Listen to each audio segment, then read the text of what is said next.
The foam roller is a great tool for releasing tension and restrictions in the body. When you start out, you probably want to start with something a lot softer, something like this, just so you don't bruise your body and you get used to it.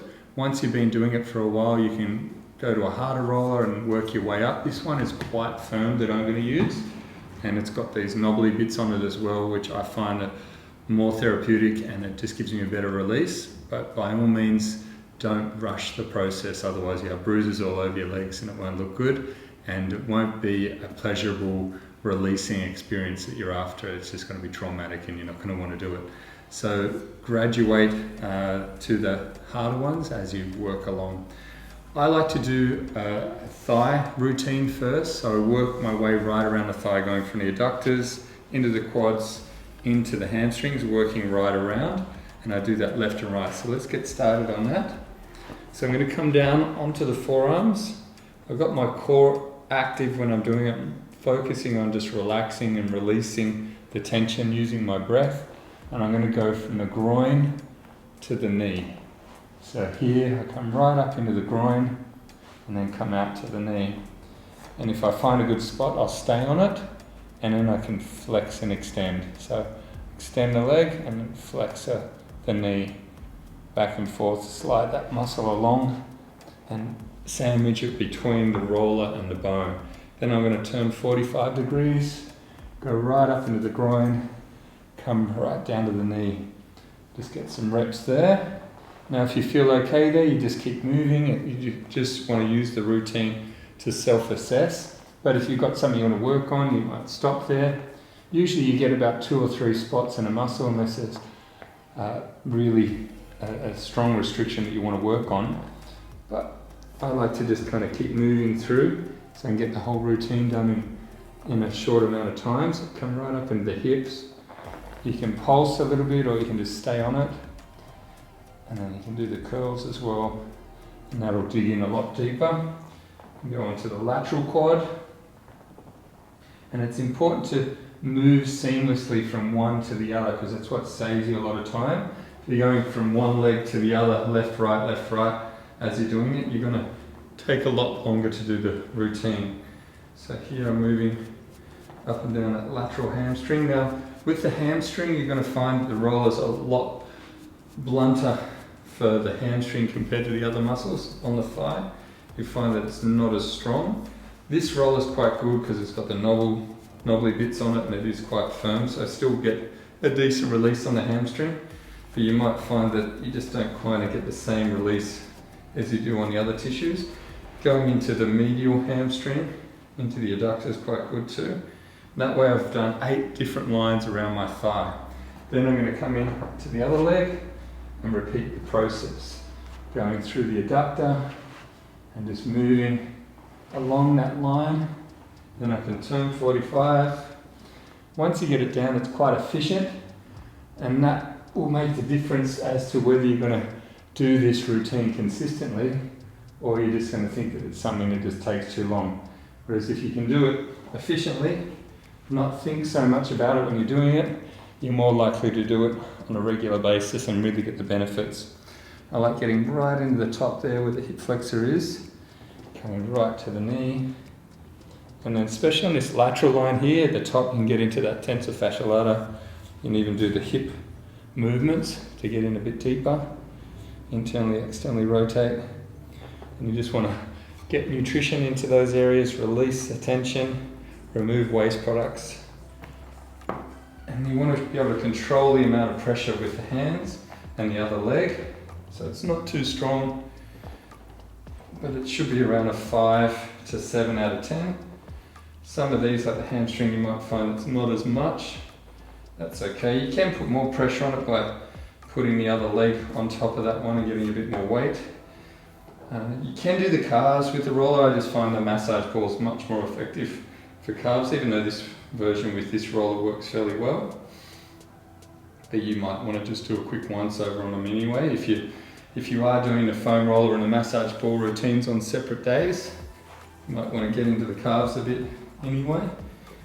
Or if you've done some stair work, or you've done calf raises, or you've done some running and the lower limbs are a bit tight, Here I'm going into the glutes, getting right into there. You can mobilize that, open it up, use the breath. When you exhale, you want to really relax and release that tension. So inhale nice and deep, and then just release that tension. So it feels good, and you get a nice release. From here, I'm going into the lower back. So we're going to go on to one side. Just find where it's tight there. So I'm on the side of the spine, getting into those erector muscles. Then the other side, you can do some movements through there, so it might extend back on it. And then just rotate a little bit, find where it's tight. Then I'm going to go into the thoracic spine. So I'm going from the lower back right up into the neck. Rolling that out. So again, it's important to take your time. I find that people rush to the heavier rollers for these type of ones. They'll bruise up and down their back and it just feels too strong. So there's different things you can do to help open up the thoracic spine, which will improve your overhead position for lifting, for handstands or your back bridge. So some basic ones, obviously just rolling up and down, maintaining stability in the spine, so you're active through the core. Then you can just relax onto it. Take a big breath in, and then just release the tension and relax. So if you're really loose though in the lower back and the neck, that's where you're going to extend. So you're trying to target the areas where you've got a restriction. So for me, for most people it's going to be around where the shoulder blades are, but some people it might be a little bit higher or lower, but you can kind of modify the reps and come up and down. Then you can do dynamic reps in the area of restriction. So you can bring the elbows together and then come out over it. Now the breathing depends on what you're trying to achieve. So if you're doing a crunch, for example, you exhale on the way up, you inhale as you come back. And that's to facilitate the muscles to move in that dynamic way. Now, what we're focusing on with this is releasing tension. So you might take a big breath in and then exhale, relax, let all that tension come out, and then just stay there, take another breath in, and then exhale and go a bit further and try and relax into it. So you might use a double breath on each spot or 3 breaths, just trying to go further each time, and then move a little bit up or move a little bit down to find where you're tight. And that can all be assessed. So if you just go into this type of position here and you're filming from the side, you can extend, flex, but if you go into extension you can see if you're only moving here in the lower back and the neck and you're really tight, restricted through there, that's where you need to work on. You can go a bit lateral to the spine as well, so you're going across the ribs. It's pretty nasty, but it opens it up, opens up the muscles in between the ribs, so you're going to get some pumping of those intercostals.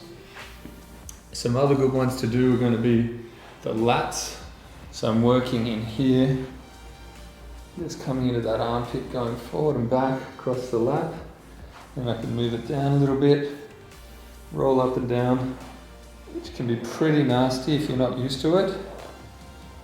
But this again will help improve that overhead position, make it easier to get a nice handstand line and get into that deep position in the dead hang off a bar or the rings, which is also a great method of opening up your overhead position. So here I'm coming forward and back, just making sure that my left and right sides feel the same. You can get into all the rotator cuffs there as well. So teres major, minor, infraspinatus across on the shoulder blade. And just relax. There's a long head at the tricep there as well. And just relax into it. Get that tension out. Now, some other ones you can do. You can get into the traps. So you can come up and then just bridge into it there and just get a bit more weight into your trap and rock back and forth. That can feel quite good.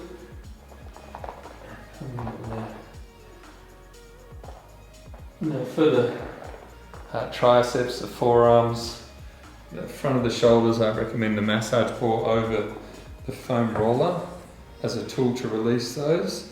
I find it's very effective for the spine and for the lats as well as the thighs.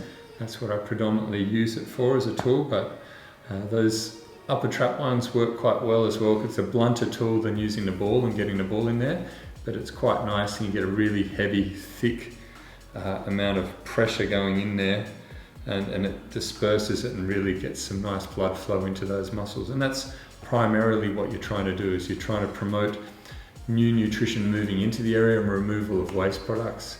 So get into that. You want to work towards getting that down to a 5-minute routine as a quick scan, and just to use it to self-assess your body, work out where you've got tension and tightness and restrictions. Then you can, if you've got the time, you can obviously spend more time working on the areas that you need to focus on that are limiting you. So for example, if you're working on your side splits and your adductors are really tight and they just keep tightening up, you might need to work more on just using the foam roller and taking your time to really release them. Then you also want to strengthen those in the different exercises, so doing the lateral squats and doing exercise to strengthen those tissues, so that way the release work is combined with stretching and strengthening movements and exercises to get the overall result that you're after.